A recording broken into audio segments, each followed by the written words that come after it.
Hello, I'd like to talk about these books today. Ivy and Bean. Ivy and Bean book 1, book 2, and book 3. There are loads more. I haven't read them. They're by Annie Barrows and illustrated by Sophie Blackall. They're an American pair, and they're about two young American girls, Ivy and Bean. I really like them. They're loads of fun. My daughters both read them. I read them to my daughters and they read them independently when they're sort of about 7-ish maybe, when they were reading them on their own. There's a fair bit of text in them, but they're great sort of early chapter books. They're not kind of entry-level chapter books. They're a bit more sophisticated than that, but they're pretty good to get through. I really like them. Book 1 is about we meet Bean, a slightly chaotic character. She doesn't really enjoy school too much. She finds things boring if she has to stick at them for too long. She likes to be active. She likes to get up and about, and often into trouble. Her mum suggests she makes friends with Ivy, who lives down the road. And Ivy is the polar opposite. She's a bit of, she's very, very good at school, she's well behaved. Bean thinks she never gets into trouble. Anyway, they're sort of opposites attracting, and they become really good friends. And in this book, they get up to all sorts of hijinks, mainly getting at Bean's big sister, Nancy, who, like all big sisters, is very annoying. It's a lovely story of friendship and fun and sort of naughtiness and becoming friends. And it's a great, I think Annie Barrows, imagines the world of these two young children really, really well and renders it very, very well. So a lovely, lovely book. That's book 1. I'm going to skip book 2. Book 3 is brilliant.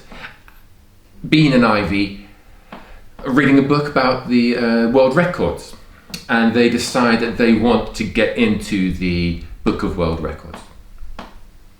So naturally enough, they devise all sorts of crazy ways of getting in. How many straws can they fit into their mouth? All sorts of crazy things. But eventually they settle upon finding a fossil and becoming the youngest paleontologists in the world, because they find out about a woman called Mary Anning, who is a bit of a hero of mine, a brilliant pioneering paleontologist,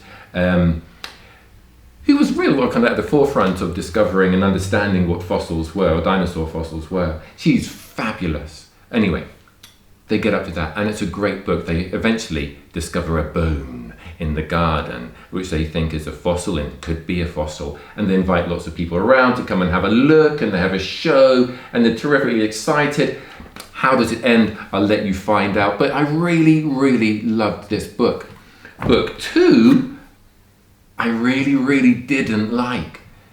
Now, normally I just try and give really positive reviews on this website, but this book 2 is in such a contrast to these two. I really didn't like it. Ivy and Bean, I feel, become bullies in this. They're very unkind to other children in their class at school.